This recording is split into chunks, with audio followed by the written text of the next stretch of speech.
Good afternoon student.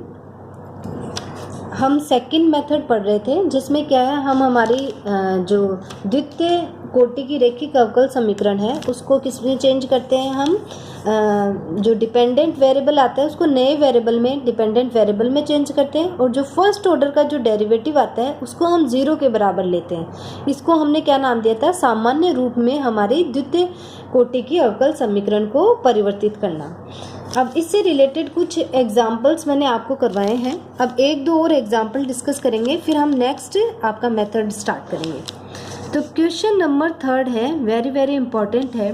क्या दे रखा है आपको, d2y by d x square minus 4x dy by d x plus 4x square minus 1 और minus का 3 e to the power x square sine 2x, ये दे रखा है। बहुत बार पूछा गया है और बहुत इंपॉर्टेंट क्वेश्चन है। ठीक है, इसको करते हैं हम यहाँ।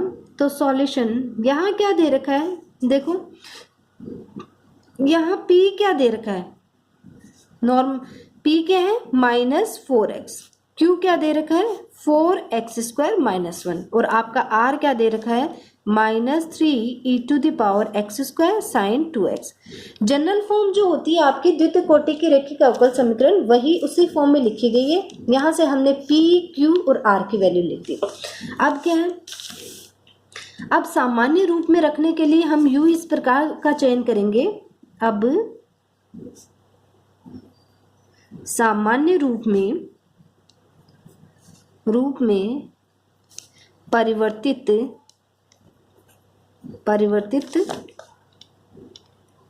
करने के लिए u इस प्रकार चुनेंगे कि, यानी u हम कैसा लेंगे, u हम लेंगे e to the power -12, negative sign है -12 और आपका p dx। ठीक है, डेरिवेशन में हमने देखा था, यहाँ क्वेश्चंस में हम डायरेक्ट इनकी वैल्यू यूज करेंगे। तो p की वैल्यू हमने रखी -12, p क्या है हमारा माइनस का 4x dx। तो ये क्या है, 2 से 4 कैंसिल, तो 2, नेगेटिव साइन से नेगेटिव साइन पॉजिटिव बन गया, तो ये इसका क्या आ गया e to the power 2x dx। Integrate किया है तो हमने क्या है e to the power x square. u हमारा क्या आ गया e की पावर एक्स स्क्वायर। u निकाल लिया हमने। तो अब क्या है, दिए हुए समीकरण को क्या है, u बराबर vu में रखने पर दिए हुए समीकरण में y बराबर vu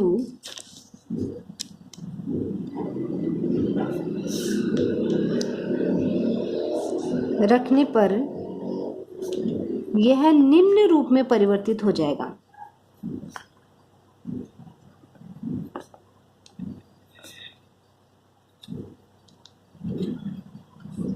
परिवर्तित हो जाता है। कौन से रूप में परिवर्तित होता है, d2v by d x square plus i v equals to s, जहाँ पे हमारा i किसके बराबर होता है, i बराबर q minus p square by 4 minus का half d p by d x. यही हम q, p और p का जो डेरिवेटिव है x के रेस्पेक्ट में, उनकी वैल्यू रख के i की वैल्यू निकाल लेंगे। तो आपका q क्या है हमारे पास में 4x स्क्वायर माइनस 1, और ये माइनस का हाफ बाहर लिया।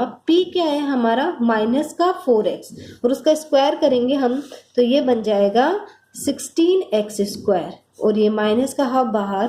p का हम x के रेस्पेक्ट में डेरिवेटिव निकालेंगे तो -4x है, उसको डिफ्रेंशिएट किया हमने, तो यहाँ क्या आ गया आपके पास में माइनस का 4।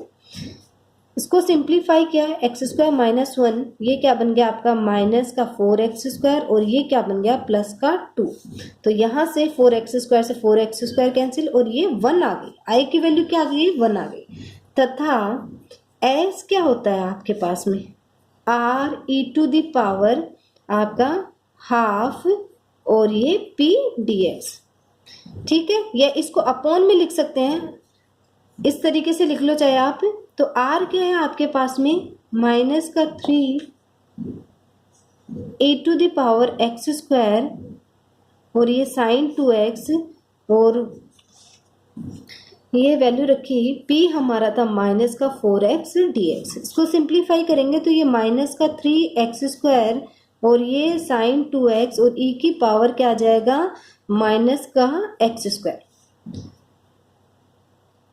माइनस का क्या आ गया आपके पास में, x²। तो माइनस का x² e⁻⁻x² और यहाँ पे क्या है, यहाँ पे e की पावर x² है। तो ये क्या हो जाएंगे, दोनों कैंसिल होके क्या आ गया हमारे पास में, माइनस का 3 साइन 2x। अब इनकी वैल्यू रखेंगे हम, तो i और s की वैल्यू रखने पे अतः d2v/dx² प्लस i क्या है 1 है, v आ गया, और s क्या है माइनस 2x। ये क्या है, अचर गुणांकों वाला रैखिक अवकल समीकरण है, जो कि अचर गुणांकों वाला रैखिक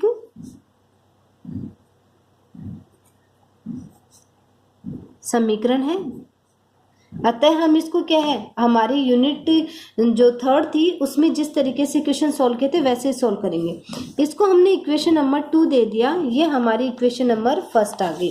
फर्स्ट कौन सी दी है मैंने, d2v ये वाली, और इसको मैंने इक्वेशन नंबर 2 दे दिया।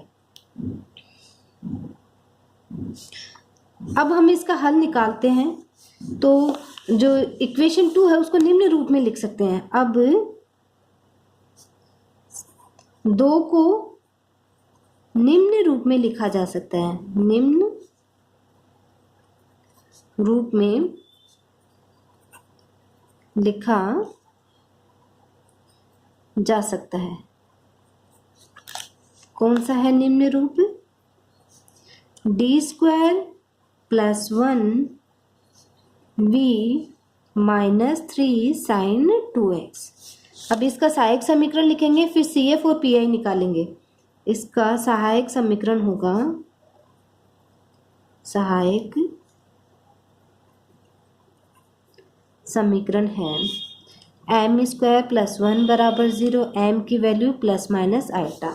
देयरफॉर हमारा CF पूरक फलन क्या आ गया, C1 cos x + C2 sin x। पुनः अब हम क्या निकालेंगे, PI निकालेंगे। PI निकालने के लिए हम क्या करेंगे, 1/d² + 1 - 3 sin 2x। Sign 2x का करने के लिए क्या करते थे हम, d² की जगह क्या करते थे, -a²। a क्या है, 2 है, तो -a² रखेंगे तो क्या आएगा, ये आ जाएगा -3 साइन 2x, और ये आ गया आपके पास में -2² + 1। तो ये वैल्यू क्या आ गई, -3, तो ये क्या आ गया, साइन 2x। PI ये आ गया। अतः दी गई समीकरण का देयरफॉर v हमारा क्या आ गया, C1 cos x + C2 sin x + sin 2x, ये v आ गया। तो दी गई हमारी जो समीकरण है उसका व्यापक हल क्या होगा, v × u। अतः दिए हुए समीकरण का व्यापक हल होगा, का व्यापक हल निम्न है, y = v.u। v की वैल्यू क्या है, C1 cos x + C2 sin x + sin 2x, और आपका u क्या है, e की पावर x²। तो ये आपका क्या आ गया, समीकरण का, हमारी दी गई समीकरण का व्यापक हल हो गया। इसी तरीके से